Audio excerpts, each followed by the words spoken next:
Komið sæl að nýju. Það víða sem eldarnir brenna í samfélaginu og í Breiðholti gerist það þessa dagana á vettvangi íþróttafélagsins Aþenu. Þar má segja félagið á vonarvöl því að borgaryfirvöld ætla að hrekja félagið út úr íþróttahúsi, aðstöðu sem að félagið hefur haft til afnota á síðustu árum. Leiðtogi þessa íþróttafélags, þjálfari, Brynjar Karl Sigurðsson. Hann hefur verið á milli tannar á fólki, ekki bara undanfarna, heldur síðustu ár fyrir þjálfunar aðferðir og ýmislegt annað. Hann núna kominn hingað í spursmál. Ég ætla að ræða við hann Aþenu og þessa stöðu sem að nú að teiknast upp í Breiðholti. Velkomin Brynjar. Takk. Fyrir okkur sem að erum lélegir í íþróttum og erum ekki nógu duglegir með að fylgjast með þeim, allavega ekki nema kannski stærstu liðunum á heimsíðunum. Hvað Aþena? Aþena bara íþróttafélag sem stofnað í sérstökum aðstæðum. Stelpur sem að mótmæltu því að vera ekki svarað af yfirvaldi í íþróttum og svona mjög snemma þá áttuðu okkur á því að þessar valdeflandi aðferðir sem að fólust í þessu eru líka bara, þetta bara kjörið fyrir hverfi eins og Breiðholti, þannig að við settum okkur í raun og veru þau markmið að að keyra upp þar sem við getum bara kallað einhverja svona jaðarsetta hópa sem eru þá stelpur í boltagreinum. Það mjög mikilvægt að það komið fram að það mikið stéttaskipting þar og svo náttúrulega bara stéttaskipting í samfélaginu eins og Breiðholtinu og annars staðar og það sem að kannski svona einkennir aðferðirnar það að við ætlum kannski ekki að væla að vera með meiri stæla og valdefla liði í staðan fyrir að henda okkur í einhverja fórnarlamsvæðingu á þessum hópum sem að við heldum skilir bara mjög vel í raun og veru. Eins og þá lenskan í strákaíþróttum, þar mikið stæla og menn eru með kassan út, þannig sem að menna árangur í íþróttinu þegar ekki? Jú, og ég fann þetta mjög snemma að það er mikið svona tvískinningur þegar kemur að því bara hvernig komið fram við stelpur og stráka. Og þetta alveg grafið inn í þjóðarsálina og það eru margir sem tala þetta en fáir sem gera eitthvað í því. Þannig að þetta ástæðan fyrir því að þetta lifir þrátt fyrir allar þessar árásir og allt þetta umtal og svona að það mjög sterk undiralda sem skilur þetta og til dæmis bara þjálfarar sem hafa verið báðum megin þeir eru ansi margir sem að hvetja mig áfram og bara go og áfram Aþenu og allt þetta en treysta sér svo kannski ekki til þess að svona fara í þessar kúltúrbreytingar sjálfir en það líka bara dálítið vegna þess að það eru svona ákveðin hagsmunatengsl sem að margir sem eru inn í hreyfingunni í mínu tilfelli að þá þetta raun og veru bara þannig að ég hef enga hagsmuni beint að gæta, ég fjárhagslega sjálfstæður, ég ekki með eitthvað agenda að verða landsliðsþjálfari eða pota mér áfram í þessu. Þannig að því að menn hafa stundum verið að velta þessu fyrir sér akkur er svona mikið styrr í kringum það sem við erum að gera. Þá það bara þannig að það vita allir, það er enginn að debata það til dæmis við mig að það halli ekki á stelpur og það er enginn að debata það við mig að það halli ekki á krakkana í Breiðholti. Það liggur fyrir. Það liggur fyrir, en hugmyndin svo bara þessi, allar að vorkenna fólki til árangurs eða allar að fara og bara bretta upp ermarnar og valdefla allt þetta lið Til útskýringar, þú ert á vettvangi körfuboltans. Já. Áður en Aþenu kemur þá átt þú farsælan feril sem þjálfari og þú hefur margs konar aðkomað íþróttinni. Þú skýtur ekki bara allt í einu upp kollinum með kjaft. Nei, ég held ég sé ekkert að blása mig og mikið út að segja ég sé bara mikið authority í bara þessum fræðum ég á hugbúnaðarfyrirtæki til 25 ára sem að sérhæfi sig í geðstjórninni í íþróttaþjálfun og mínir skjólstæðingar og kúnnar eru bara stærstu íþróttalið í heimi og þetta eru 60.000 þjálfarar og ég virtu fyrir það sem ég geri út allan heim og svo vill það bara þannig til að maður kemur til Íslands og langar að hafa alvöru áhrif á hluti sem að bara skipta rosa miklu máli og þá bara lendur þetta alltaf í einhver svona small town syndrome og svona þessi meðháði kúltúr sem að ríkir sem að sem þú kannski skilur betur en margir. Veit það ekki, en ég nokkuð viss það. En í þessum íþróttum, þar sé í umfjöllunum Aþenu og umfjöllunum þig, þú kannski hæst borið á umræðu og gagnrýni fyrir hreinlega bara tungutaka og orðfæri. Það var verið birt einhver myndskeið af þér þar sem þú ert að láta stelpurnar heyra það og ég hef nú að viðurkenna að ég hef nú séð eitthvað af þessum myndböndum og eiginlega svitnað á efri vörinni, væri nú ekki mikið kannski til að sitja undir svona tali sjálfur. Ég tæki það nærri mér. Hvað ertu að fara þar? Sko, mér finnst þetta, sko, nú ætla ég aðeins að kúka þig hérna, sko. Ég sá nefnilega sko þegar Stjarnan var Íslandsmeistari, þá postaði þú nú bara hérna stjörnulógóinu á Facebookinu. Já. Og þegar ég var til dæmis sakaður það að hafa tekið einhverja stelpu og verið að níða hana og lamið hana, að það það þannig sko að það verið að gera documentation þetta verkefni. Þannig að hliðin á mér situr maður sem sko ég sem sagt mækaður og það situr maður og að taka upp hvert einasta orð sem ég segi. Og ég leyfi þessu bara dálítið að ná hérna svona suðupunkti. Og svo var hérna rauð viðvörun, þrumur og eldingar og þá hugsaði nú góður tími til að henda út þessu vídeói til að sýna hræsnina sem á sér stað. Og vídeói gekk einfaldlega út á það að það kona sem heitir Bjarni Lára sem gengur hérna örna ISI og fékk einhvern ofbeldishóp með sér til að vera tilbúin að pósta 120 sinnum á fyrstu 4 klukkustundunum. Einhvern hérna mislindismann hjá Vísi, sko íþróttadeild hérna Vísis ekki hérna mikið fanclub hjá okkur, sko, ekki partur af fanclubinu hjá okkur og þá sett upp svona hérna headline sem segir eitthvað að Bjarni Lára sem enginn veit hver telur þetta að vera ofbeldi. Bara svona einhver kona bara út í bæ allt í einu komið með þetta og þetta búið að gerast rosalega oft sko vegna þess að headlinein eru sterk. Yfirskriftirnar á fréttunum. Já, og mig hérna öskrandi sko, þú veist, og þá bara verið að búa til mjög sterka ímynd og ég hef sjálfur sér mjög gaman að þessu. Af því að mér finnst þetta bara svo hallærislegt sko og sjá svona hvernig hérna the cookie crumbles en það eru svona mínir leikmenn sem líða dálítið fyrir þetta og þess vegna ég hættur að hafa húmor fyrir þessu. Þannig að ég ákvað bara að taka á þessu og ég byrjar að taka á þessu og svara svolítið fyrir mig og þá gerist það í raun og veru. Ég sitt sem sagt bý til myndband sem sem sagt þetta meinta brot mitt. Númer 2 síðan og þú getur séð þetta á Facebook síðunum minni. Ég búinn að sjá þetta. Já, þar sem að ég í raun og veru, við erum að falla deild, það eru 2 mínútur eftir, ég með stelpurnar fyrir frá mig sem að hérna ekki að þora að skjóta og hlaupa yfir einhverja skrýningar og það hátalari fyrir aftan okkur, ég náttúrulega með mæk, en það heyrist vel í mér, en það heyrist alltaf mannsins mál, en ég að gera það sem ég hef alltaf gert stráka megin, að öskraður og segja maður, koma að taka þetta, halda áfram að skjóta, koma svo stelpur, við getum tekið þetta og alveg bara fróðan að koma sem sagt út muninum að mér og svo svissum við strax í Your Beloved Baldur hérna í Stjörninni, það sem hann að gera nákvæmlega sama, hann að skamma fyrir nákvæmlega sömu hlut, hérna orkan sko jafnvel meiri hjá honum og það var fuck this og eitthvað og svo var svissað yfir í hérna svona þá sem voru að lýsa leiknum sem sögðu að þetta væri helviti gott hjá honum að láta nú strákana vil heyra það og gamlar hetjur sögðu að það væri nú fátt betra heldur en að fá dálítið hérna hárþurrkuna í andlitið. Og svo fylgdi eftir bara endalaust af klippum það sem hefur verið að útúða strákum og virðingin í raun og veru felst í því.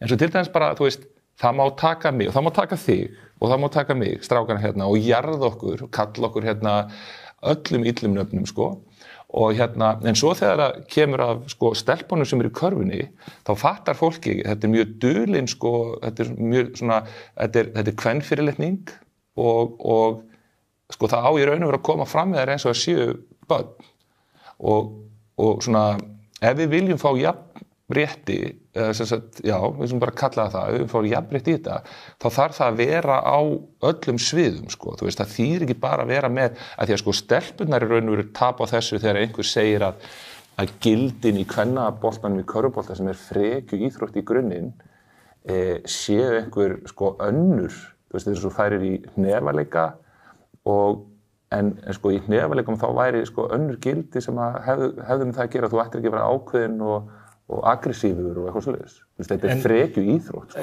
En kannski spurningin einmitt þessi, það rétt aðferðafræði, það rétt menning að vera yfir höfuð öskra menn og vera fróðufellandi yfir þeim og notandi kannski stór og ljót orð?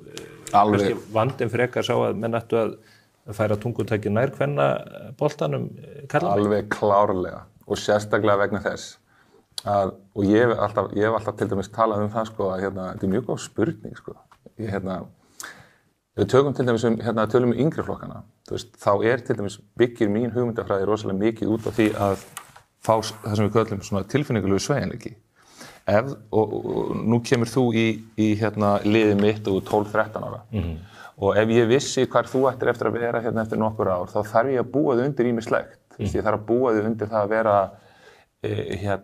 með samkennd og sýna fólki umhyggju og hlýju og taka tillit til fólks og allt það. En það sem ég þarf líka að gera að undirbúa þig fyrir það að þessi heimur er grimmur. Og ef þú verður afburða eða ef þú verður afreks, þá kemur inn öfund og svo kemur bara inn alls konar skítur og hlutur sem að þú lendir í sennilega hverju einasta degi. Og ástæðan fyrir því að þú getur tekið þetta vegna þess að þú ert valdeldur, en þegar ég á að segja að fá einhverjar stelpur sem eru kannski 1,60 og umhverfi þeirra vantar inn sterkar kvenfyrirmyndir. Þú veist, ég meina við fengum Sólveigu Önnu í heimsókn. Þú veist, mér finnst alveg frábær fyrirmynd fyrir stelpunar því að það er nóg af fyrirmyndum af mildinu og mýktinu og öllu þessu. Og þetta er bara nákvæmlega sama sem ég hef alltaf gert fyrir strákana. Fyrir strákana þá þarf ég ekkert að fara með þá svona rosalega mikið í aggressjóni. Þar ég að reyna að róa það niður. Þar ég að reyna að fá til þess að átta sig á því að þeir þurfi ekki alltaf að vera að keppa. Ertu þá að reyna að teygja þessu hópa einhvern veginn nærberöðu? Nei, ég bara, þú sem einstaklingur, ef þú vilt vera svarhæfur í lífinu, þá getur ekki verið háður einhverjum svörum sem koma út frá einhverjum geðshræringum. Það er bara stund og stað fyrir alls konar hluti og þegar þú ert að keppa í íþróttum, að þá líka bara tækifæri fyrir það. Ég gefa þér gott dæmi sem lýsir þessu svo vel. Það eru allir sem myndu vera sammála mér það að í kvennakúltúr ríkir miklu meiri svona passive-aggressive hegðun. Sammála því? Já. Og ég vil meina það sé ekki beint eitthvað líffræðilegt, heldur það þannig að stúlknakúltúrin er þannig að stelpur ekki taka pláss, láti sér heyra, óhrættar, þú veist, það að vera hrættar við að gera mistök og ekki setja sin eigin standard oft á tíðum.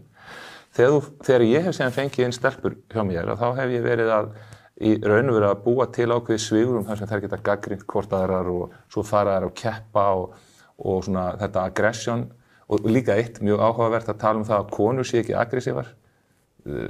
Aggressívasta fólki í mínu lífi og í minni baráttu eru konur og heftin er alveg svakaleg.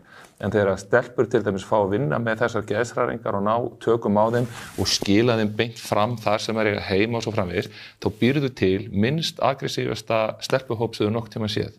Og ég veit ekki hvaða eru margar mæður sem hafa komið tíminn, ekki allar, því að sumar eiga mjög erfitt með þetta. Og þó mér finnst það ekki vera rosa mikið. Þetta er ekki eins og þetta sé bara alltaf verið að öskra og garga og eitthvað svoleiðis. Þá veit ég ekki hvað eru margar mæður sem hafa komið tíminn og sagt bara ég vildi óska þess að ég hefði fengið svona þjálfun, svona tilfinningalega þjálfun. Þannig ég hef ekki þurft að vera að díla við minn vannmátt í því að standa í fæturnar því ég var 30, 40, jafnvel 50. Ég liggur að ég fái þessa lýsingu í hverju einustu viku. Ertu einhvern veginn í baráttu við Barbie-dúkku samfélagið sem við höfum verið að byggja upp? Það lítur oft þannig út en ég í sjálfu sér ekki þar. Ég bara í baráttu fyrir krakkana mína og ég tek þetta bara, þú veist, þetta bara einn einstaklingur í einu og mér bara mjög umhugað það að viðkomandi geti verið sjálfstæður og staðið í fæturnar þegar hann skilur við þetta íþróttalið. Og það annað sem fólk fattar heldur ekki að það það að fyrir mér snýst þetta fyrst og fremst það að þú sér bara hæfur í lífið eftir körfuna. Það engin árangur hjá mér sem skiptir máli ef hann ekki svona applicable þegar þú kemur úr sportinu yfir í lífið sjálf. Og þannig hef ég gert þetta í 10 ára. Hvaða hópur þetta sem er að æfa hjá þér? Þetta stelpur sem að koma hvaðan að eða ertu fyrst og fremst að einblína á Breiðholtið og það svæði sem að þú talar opinskátt að eigi vök að verjast? Já, þetta mér sérstaklega hugleikið hverfið. Ég náttúrulega alinn upp og ég hef þetta búið að vera að toga í mig dálítið lengi. Ég hef búið svolítið erlendis og verið í viðskiptum og verið að reka fyrirtæki og svo hef ég náttúrulega bara alltaf verið að þjálfa í og með. Ég stofnaði fyrstu íþróttaakademíu í Menntaskólum í Íslandi sem hentaði mjög vel vegna þess að við fórum í samstarfi við alþjóðlega körfuboltasambandið og ég þurfti að búa til kennsluefni og það var náði að slá 2 flugur í einu höggi. Þannig að þá var mér mjög umhugað til dæmis stráka sem voru svona undir radarnum og mér finnst rosalega illa oft staðið að því sko hvernig það svona þetta transition úr því að þú verðir sko unglingur í yngri flokkum inn í meistaraflokkana. Ég að reyna að búa til vettvang þar sem að fleiri geta verið að æfa og verið að efla sína elju þó þau séu ekki að stefna endilega á það að fara í atvinnumennsku. Og þess vegna sko þetta mjög ósanngjörn umræða sem reyndar farin þegar fólk fara að fatta það, þú veist. Fyrst var alltaf verið að gagnrýna mig fyrir að vera í einhverju elít og afreksvæðingu sem sennilega lélegasta gagnrýni ef þú kemur síðan og myndir horfa á sko, það er bara einhver mættur með störfót og bara págögg á öxlinni og pappan sem bara einhver sjóræningi og það er bara öskrað á hann jafn mikið og mesta veðhlaupahestin, þú veist, það bara gera sömu kröfur, þú veist, ég hef verið með stelpur sem hafa verið með heilalömun, þú veist, allar stærður og gerðir, þú mætir þetta stundum bara eins og barinn í Star Wars, það er bara allra þjóða kvikindi og eitthvað og ég er bara svona equal opportunity bully, sko, þú veist, það er bara allir jafn mikilvægir sko, og það bara og þetta vildi ég óska þess að fólk myndi fara að átta sig á og þá spyr fólk sig, af hverju þetta svona? Það vegna þess að ég tel í dag þar sem að, þú veist, við máttum, ég veit ekki hvað mótilegt þú 83. Þú veist, ég man bara eftir því að ég var byrjað að vinna í byggingavinnu og komin á sjóinn og komin í sveit 11, 12, 13, 14 ára og auðvitað var margt mjög skrítið við það en það voru ákveðnir hlutir sem mótuðu mann og mér finnst að íþróttirnar í dag miða við til dæmis bara það sem ég sé í námi sko barna minna, börnin mín geta orðið skilvirk og unnið í þessum IQ tengdu hlutum en þegar þú fer að vinna með tilfinningagreind og vinna með sjálfan þig og efla þig þá eru bara íþróttirnar besti staði til að gera það ef þetta er gert almennilega og ég er líka dálítið að berjast fyrir því að við sko vöknum við það sko og ég stundum talað þetta sko ef þú lítur til sko upphaf vestrænna íþrótta þá förum við bara til borgríkja eins og Spörtu og Korintha og Aþenu þar sem að íþróttir voru fyrst og fremst notaðir til þess að efla æskuna þegar við áttum að sko verja, hvað maður að segja, þú veist, verja landamærin eða takast á við plágur eða takast á við ógnir sem stöða þessum ríkjum sko. Og meina, ég var að horfa á mynd daginn með Alexander Mikla sem var gert töluvert úr glímuiðkun hans og þar var hann með, náttúrulega hann var með Aristóteles sem kennara, ekki lélegt sko, en svo var hann með hörku glímuþjálfara sem var í raun og veru að innprenta ákveðna heimspeki sko. Mjög áhugavert viðtal við Ásgeir Sigurvinsson í sunnudagsmokkanum í liðinni viku, þar sem hann sagði frá því að glímu ástundun í Vestmannaeyjum hefði reynst sér mjög vel í fótboltanum þegar í atvinnumennsku var komið. Ég hjó sérstaklega eftir því. Já, og svo er þetta svo annað í þessu. Þetta snýst ekki alltaf sko íþróttagreina, heldur snýst þetta líka sko, ég veit það bara eins og fyrir sko mína parta sko að íþróttagreinin sjálf skiptir engu máli. Þetta hefur sjálfsagt þá hjá Ásgeiri verið bara einhver mentor sko, einhver kennari. Þú veist, einhver sem tilbúin að gefa sig að fólki og raun og veru bara blása anda í brjóst fólks. Það vantar ósa í dag. En þú svaraði ekki spurningunni eins og hvaðan stelpurnar koma, þetta hvaðan af eða þetta hverfið fyrst og fremst sem þú ert að sinna þarna? Já, í dag er þetta 75% sem sagt úr 111 og við tókum eftir því sko á fyrsta árinu að þá hrúaðist inn fólk alls staðar annars staðar að og við höfðum smá áhyggjur af því vegna þess að til þess að við fáum að hafa þetta hús og til þess að við stöndum okkur við allt það sem við ætlum að standa okkur í að þá þurfum náttúrulega þjónusta hverfinu og það sem áhugavert það þegar við komum inn í hverfið þá eru 10 krakkar úr helmingnum af Breiðholti sem eru 10 mann sem eru að nota þetta mannvirki. 10? Sko, tölfræði borgarinnar segir að þetta eru kringum 450 krakkar sem voru á þeim tíma að nota parkett, sko, voru í þessum parkettgreinum. Og þetta voru þá 2 íþróttahús, þetta var Seljaskóli og Austurberg. Og þetta vel verið að sko þessi 450 tala sér skáldu þegar íþróttafélögin reyna ofta að keyra upp töluna sína sko til að sína stærðina.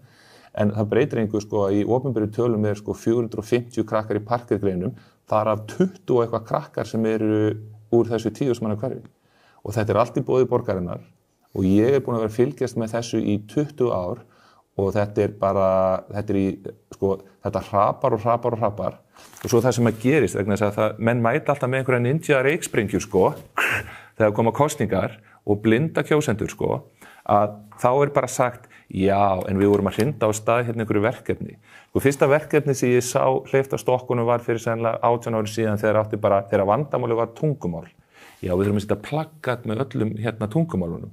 Það var vandamálið því að krakkarnir kom ekki inn. Svo þegar það virkaði ekki, að þá kom inn eitthvað annað verkefni sem hét eitthvað töff og þetta eru svona stóru póstarnir í þessu, borgin og allir mættu og hérna rosa mikið húlum hæ í kringum þetta og það var fenginn einhver gæi sem var búinn að keyra verkefni í Inner City í London og svo gekk það ekki og núna síðast þegar við vorum að fara inn að þá borgin með eitthvað prógram sem heitir Hlustum á hverfið og þá voru þeir aftur búin að átta sig á því hvað það var sem var vandamálið.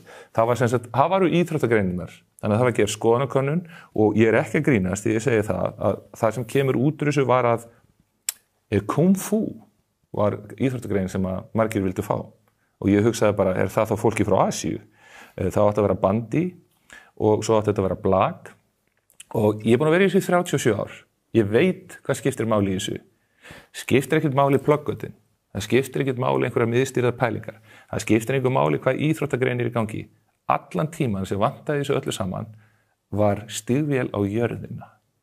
Það var fólk sem var tilbúið að taka utan þessa krakka og sinna þessu. Og það er staður. Aldrei. Og þegar við til dæmis komum inn í Austurberg, að þá það þannig að við áttum ekki að fá að fyrir inn í Austurberg því að það átt að fylla það einhverju svona og ég bara sat þarna á stól. Íringarnir börðust til dæmis fyrir því að fá tíma þó þeir eru komið og svo var það annað sem er mjög áhugavert að maður skildi halda það að klúbur eins og IR sem því við getum talað hérna í allan dag einokun íþróttafélaga á póstnúmerum sem ég veit ekki eins og hvort það eru reglur og ég veit ekki eins og hvort það stenst stjórnarskrá að þú bara fáir einokun á þessu en ég hef stundum verið að gagnrýna Íþróttabandalag Reykjavíkur fyrir að vera einhvers konar Cosa Nostra sem að getur bara sameinast það sé einokun fyrir félögin sem gerir það verkum að þú færð ákveðin forréttindi en ef þú ætlar ekki að standast skyldur þínar, hverjir það sem tapa á því? Þannig að með IR sem að hugsa þetta bara svona, já, við erum bara með svartapétur upp í 111, akkur þurfum við að setja upp með þetta. Þannig að þetta fyrir mig sem hefur starfað út allt land í íþróttaþjálfun, að þá þetta miklu, það 10 sinnum erfiðara að ná krakkonum inn og 20 sinnum erfiðara sumakrakka að halda þeim inn í starfinu. Þannig að auðvitað ef þú ætlar að vera að keppa í Íslandsmótinu í aðkeyptu vinnuafli karla, eins og þetta oft á tíðum, að þá þetta bara einhver ómagi sem þú þarft að hafa og bara, þetta bara truflaði, þetta bara nenni ekki að sinna þessu. En hvað nú hafið þið verið þarna í Austurbergi með þessa aðstöðu og það á grundvelli einhvers konar samnings við borgina. Já. En nú borgin að reyna að koma ykkur út, þeir koma ykkur út. Já, og ég vildi óska þess að Skúli og þessir menn væru hérna. Þú bauðst að koma. Ég hafði samband við Skúla, reynda með skömmið fyrirvara eins og þig. En ég mæti strax, þetta skiptir mér svo miklu máli. Já, þú smættur undan mér. En ég á eftir að heyra í Skúla vonandi í næstu viku og tala við hann. Já, og það nefnilega annað og það það að þessi umræða, hún þyrfti að fara fram opinberlega. Men þess að okkur líður eins og við séum ekki góðu sambandi við Reykjavíkurborg. En hvað samningurinn rann út liðin mánaðamót? Já, þetta í raun og veru það. Ég búin að vera að komast inn í Íþróttahúsið í Breiðholti og að þenni búin að vera að komast inn. Og það búið að kerfislega búið að reyna að halda okkur fyrir utan. Og það bara nokkuð ljóst. Við erum bara rödd sem ekki æskileg. Við erum að benda á alls konar hluti. Þú sér bara hvernig ég tala. Ég ekki mjög þægilegur fyrir íþróttayfirvaldi eða borgaryfirvaldi til ég tala svona. Nei, ég svona aðeins velt fyrir mig hvort að þú hefði þurft að haga orðunum öðruvísi til að halda Já, málið bara þetta. Ég búin að fá mig full sattan af því að vera í einhverju svona codependence relationship við þá sem ég að vinna fyrir. Vegna þess að það græðir enginn á því. Það þarf að stinga á þessum kýlum. Það þarf að tala þetta. Þú veist, mér langar að búa í réttaríki, mér langar að búa í lýðræðisríki, mér langar að búa þar sem að samtalið tekið og menn sé ekki í einhverjum skotgröfum. Þú veist, ég endalaust að kalla á einhverja opinbera umræðu og það virðist bara vera þannig í dag að að almenningur bara sáttur við það að ég og jafnvel bara í samskipti við yfirvaldi gegnum headline í fjölmiðlum. Þú veist, allt bara ekki samtali við þau. Nærðu ekki beinu samtali við þau. Já, þegar maður síðan í beinu samtali, að þá maður bara, þá oft gaslýsingar í gangi. Þú veist, það bara að segja, nei, við sögðum ekki þetta. Þetta var tilraunaverkefni og maður bara fá alls konar hluti sem að maður hugsa bara, þetta stóð aldrei til. og íþróttahreyfingin sem slík í raun og veru þannig að sko, það nennir ekki að fylgjast með þessu. Þetta sko, landspólitíkin, hún miklu hreinni, af því að það þá allavega sko, einhver svona umræðuhefð og það eitthvað annað í gangi en svo það er verið að brjóta hana á fullu sko. Ríkisstjórn Kristrúnar Frostadóttur vill ekki eiga samtali við fjölmiðla og almenning. Það bara þannig. Og þetta bara rosalega slæmt og þannig getur eitt ímyndaði hvernig þetta inn í íþróttarhreyfingunni. Ég að takast á við alls konar djöfla í mínu stríði eins og til dæmis það er endalaust verið að saka mig að vera ofbeldismadur sko, og það er verið að fá fólk til þess að kvitta undir alls konar pappíra og ég segi bara já flott, ok, við skulum þá ræða þá opinberu vettvangi. Ég til dæmis mjög gaman að ég sýna þér gögn sem hafa með skýrslu sem gerðu mig frá samskiptafulltrúa og það engin, ég veit ekki, það tugir lögfræðinga, sálfræðinga og fólk sem búið að skoða þetta og fólk hugsa bara, þetta embætti sem keyrt af menntamálaráðuneytinu og það allir sem hugsa bara, hvaða nautaskítur þetta? En ég borgari í þessu landi sitt upp með það að ég þarf að bjóða mig fram sem forseta Íþrótta- og Ólympíusambands Íslands til þess að fá plattform til þess að geta varið mig.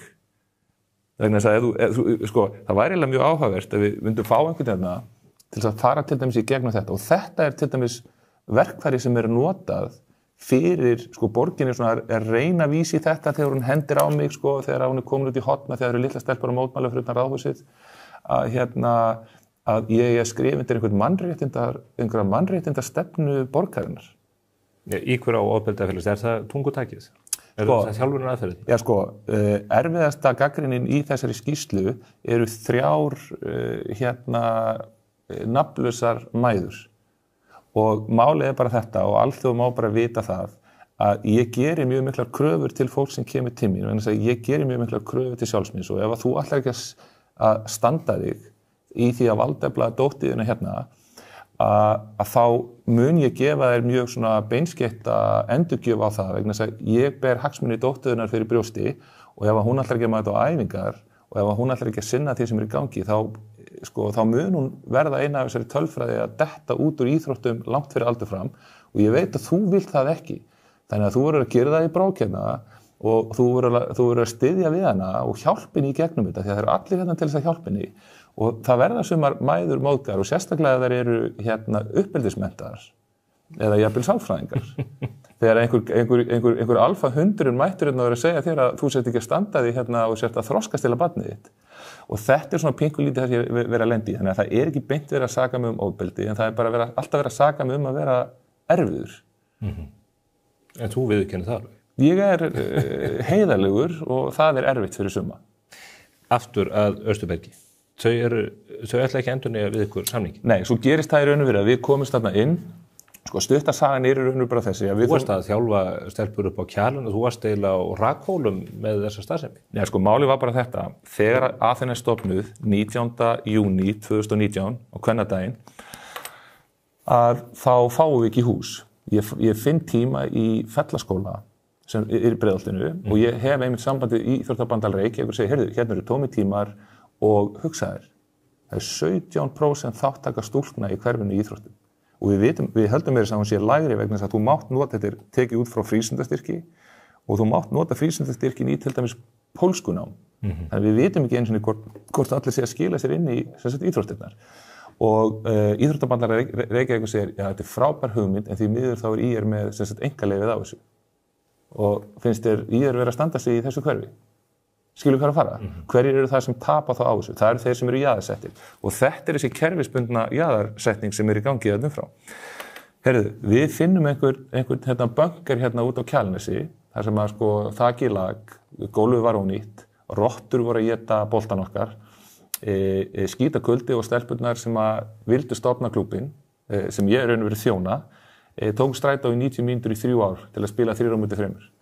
Og þetta þessi kjarni í liðinu í dag, þessar baráttu hertustelpur sem ákveða að vera ekki að væla og bara vera með stæla og svo þegar IR að fara út úr Austurbergi þá förum við í samstarfi Leikni og ég verð formaður Körnhaldsdeildar Leiknis og við förum í samstarfi það að koma okkur inn vegna þess að nú erum við að fara þá þessar formlegu leiðir af því að IBR sagði bara því miður, þetta mjög góð hugmynd en bara svona eru reglurnar, þannig að nú fórum við eftir reglunum en þeir föttuðu náttúrulega að við vorum að notfæra okkur það að koma okkur að inn þannig að skilur þú veist, þetta bara svona mafíustönd sem í gangi í á bakvið tjöldin inn í íþróttahreyfingunni svo þegar við erum komin inn að þá þetta raunverulega þannig að Íþróttabandalag Reykjavíkur segist alltaf að vera með okkur í einhverju töflu svo þegar fyrir að líða á sem sagt, fyrsta daginn svo opna þá bara erum við smá saman að missa alla tímana og þetta eru hlutinir sem að þrífast í reykfylltum bakherbergjum íþróttahreyfingarinnar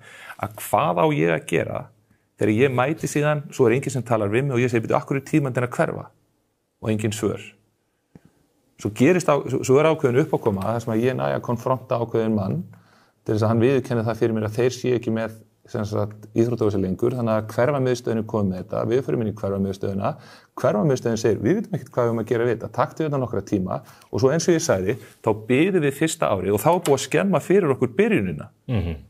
Þannig að ég fór bara í hörbalab-gírinn hérna og byrjaði að smala 60 krökkum á 60 dögum, þannig að við vorum alltaf bara komnir með meiri árangur en nokkurn tímann hefði náðst síðustu 20 árin í þessu mannvirki. Svo gerist eitt að Eiríkur Björn Björgvinsson sem er komin inn hjá Viðreisn, tekur við menninga- og íþróttaráði Reykjavíkur og hann fer bara mjög heiðarlega í þetta allt saman og hann bara horfir á þessa hluti og segir bara auðvitaði þið að vera hérna og auðvitaði þið að fá tækifæri til þess að reka húsið eins og allir aðrir og hann kemur alltaf í heimsókn til okkar og hann bara sér þetta og hann segir bara auðvitað, við þurfum að keyra þetta upp. Þannig að við fórum í gegnum hindranir sem voru fyrir okkur þá eins og bara heitur hnífur í gegnum smjör.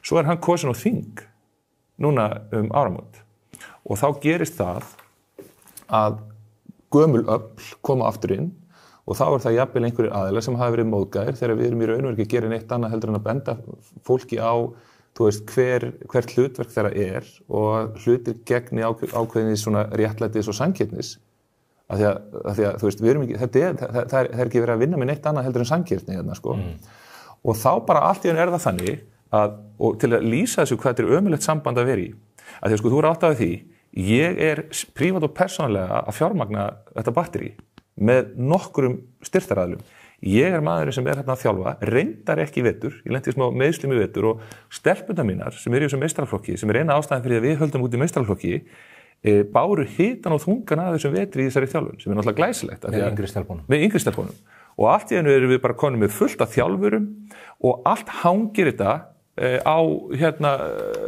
brjálaða þjálfarunum sem allar meistaraflokksstelpurnar í raunveru vilja vera hjá og ég að efla þér í því að verða betri þjálfarar og þær að finna raunveru rosa mikinn tilgang í því að taka þátt í starfinu sko beyond það að vera sko íþróttaleikmenn og þær eru raunveru sko dóttir mín sko hún grætur sig í svefn af því að hún svo hrædd það að þessar stelpur séu bara aftur komnar á götuna og það bara staðreynd og við erum öll grátandi yfir þessu og og svo erum við sem sagt í þeirri stöðu að þegar við vitum það, að því að nú vorum við drullurhætt, við vorum til þess með kjallara rottuhólu undir húsinu sem við áttum að taka í notkun, sem Eiríkur var að vinna í fyrir okkur. Við erum búin að setja inn sjálfboðaliða til þess að gíra og græja og við erum að farga sjálf efni og taka niður veggi og mínir gömlu leikmenn að koma inn og taka klósettin í gegn því að borgin svo miklu peningaþurrð og við ætlum bara enginn að kvarta, við erum aldrei að biðja pening, ég bauðum að taka allan kjallarann með þess að sjálfur og taka hann í gegn til þess að styrkja borgina ennþá meira sem er í þessu hallari, að þá allt í einu bara mætir einhverjir aðilar upp úr þurru þegar við erum búin að reyna að fá samtal við borgina og okkur ekki svarað og segir bara, já, við erum vist að fara að taka þetta að okkur hérna. Og við bara, og hverjir eru það? Það voru bara aðilar sem að þetta var hópur kallmanna sko fyrst og svo náttúrulega ef ég segi það þá sverja menn það af sér sko en það var hópur kallmanna sem að þurfti einhverja félagsaðstoð því annars myndi við leita út í glæpi og eitthvað og það var fyrst að ég heyrði og ég hef aldrei heyrt neitt annað og þá byrja ég að fatta sko ok, gamla geimið byrjað, nú á að losna við okkur. Og svo það þannig að við þurfum að segja, heyrðu, og ég set út eitthvað Facebook myndband þar sem ég að tala stöðu Breiðholtsins, ég ger eitthvað sem ég þoleiki sko, sem bara selfie, já, leið mér að sýna ykkur aðstöðuna, ég til dæmis með skó af öllum stærðum, búninga, bóli, peysur, þannig að það kemur en krakki sem eru ekki fjárhagslegan stuðning, félagslegan stuðning, að við getum gripið hann, rosalega erfitt. Það var litánsku pabbi sem var brjálæri við því að ég skildi gefa dóttur hans skóa því að hún fannst það svo mikið niðurlæging. Þannig að maður alltaf svona á tánum sko, hvernig á að styrkja, hvernig á ekki að styrkja. Þú veist, ég að sýna fólki þetta sem við erum að gera, ég að sýna fólki kjallarinn og aðstöðuna og borgin alltaf bara svona, heyrðu, hann bara að tala okkur niður. Og ég veit alveg hvað að fara að gerast. Og hvað gerist svo?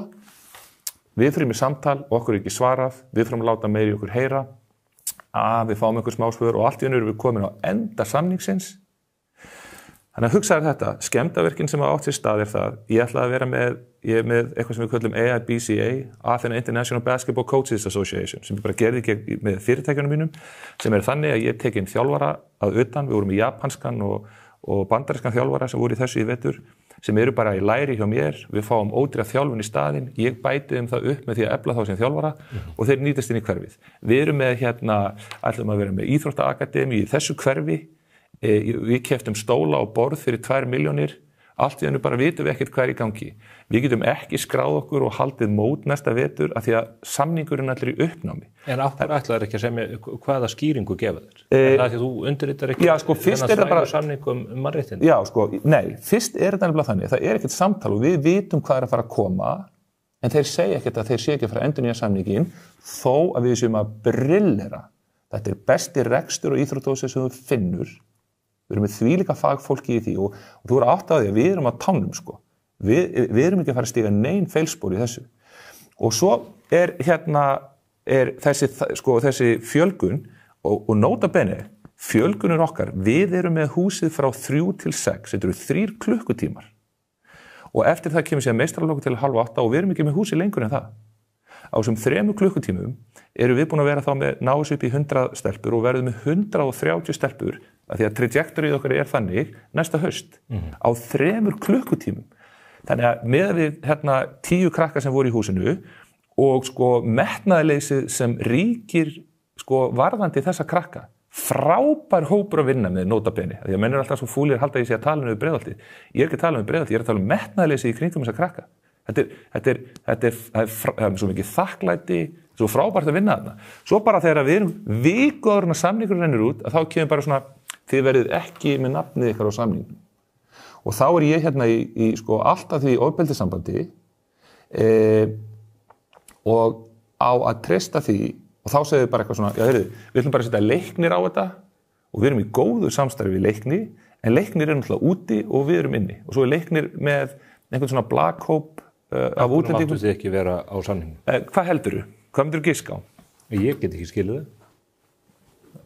Ef þú tekur okkur, sko, ég meina pælt í dílnum, sko, og ég ætla að bjóða þér að koma í verkefni með mér. Þú kemur peningana, mannauðinn, kraftinn, sjálfboðavinnu, allt þetta, og þú investar í þessu verkefni af því að þú ert með eitthvað mission. En ég ætla að gera samningin þannig við þig, sko, að ég get hendur út hvernig sem er. Og ef að þú ert ekki ánægð með mig sem á að koma að þessu, að þá getum við bara sagt já, af því að það er það sem við heyrum í dag sko. Skúli sagði á síðasta fundi sem við vorum á Helgason. Já, Skúli Helgason, að þá sagði hann sko að samskiptin væri ekki nógu góð og ég er alveg sammála honum með því. En þau verða náttúrulega að taka ábyrgð á því og ef þú myndir skoða til dæmis það við höfum alltaf farið allar réttar boðleiðir. Því að sko þú veist, almenningur sem eitthvað að fylgjast með mér nákvæmlega núna, hann sér mig ekkert fyrir að við erum komin upp á háa sér í einhverju ömurlegu valda ójafnvægi og erum að berjast fyrir líf okkar, þú veist, í einhverju sko, þú veist, einhverju embætti sem þá búið að sko í raun og veru í krafti sko stöðu sinnar þakka í umræðinu eða ég veit ekki hvað þetta er kallað þegar þú raun og veru bara svarar ekki sko, líka. Þetta er að þvælana líka. En hvað er næst? Eru þið á leiðinni bara á kvöld? Er félagið bara úr sögun eða hvað getið þið gert? Sko, ég hef engan áhuga á þessu samstarfi lengur. Við borginu? Það myndi enginn láta bjóða þessu þetta. En þú mátt ekki hætt? Nei, og það er nefnilega málið. Þannig að, þú veist, og þess vegna, það er rosa mikið af fólki sem er að styðja okkur. Og rosa margir sem er að koma til mín og segja við mig, já, bara getur ekki einhvern veginn leyft að vinna þetta. En sko, hugmyndin er bara þessi, ég held að við eigum að setja sanngirnina og í raun og veru sko, og hugsaðar þetta, stöðuna sem Breiðholtið í, ef að þessi rödd hverfur og ef það á að kæfa röddin okkar bara fyrir það að við höldum einhverju íþróttahúsi, þú veist, akkur ekki Skúli hérna að tala við mig? Akkur eru við ekki að takast á í opinberri umræðu þessa hluti, menn þess að, og hvernig þetta svo? Svo þarf ég að fara á fund núna kannski eftir hádegi að ræða við menn og þá bara að segja allan skrattan við mann á einhverjum fundi. Svo þegar við komum út á fundinum og næsta sem gerist síðan bara, þeir fara í fjölmiðla núna og þeir segja bara svona og reyna að gaslýsa þetta og reyna einhvern veginn að fá fólk til þess að halda það að þeir sé að semja við okkur. Við miðað við hvernig staðan og traustið sko, þessi samvinna rúin trausti. Þú veist. En hvað gerist næst? Það sem gerist í raun og veru bara það annarkvæmt endurnýja samningin sem var frábær og skilaði öllu þessu og litli klúbburinn sem ætlar að stækka að menn viðurkenni það að nafnið á klúbbnum þarf að vera á samningnum. En þess að ég get ekki, og við sem stöndum að þessu, getum ekki verið að sponsa inn í einhvern samning þegar þetta bara henda okkur út hvernig sem Og annað, við getum ekki verið sko gestir inn í okkar eigin húsi. Við erum í samkeppni við fullt af klúbbum og það er engin klúbbur sem við keppum við, sem býr við þetta. Og við höldum, sko, við erum með heimalærdóm, við erum með alls konar stuðning í kringum alls konar dót sem við erum að gera, við höldum þetta á göngum íþróttarhúsins, meðan að það kjallari þarna niðri. Þannig ég held að við þurfum að fara að kalla borgina til ábyrgðar með þetta og í staðin fyrir það að kæfa okkur bara í einhverju regluverki og einhverju skítapólitík, þá þarf að fá þetta allt saman á yfirborðið. Þannig að ef það verður ekki samið svona, þá ætla ég að bjóðast til þess að vinna með borginni að því að eitthvað annað færi inn í húsið og gangi vel með það.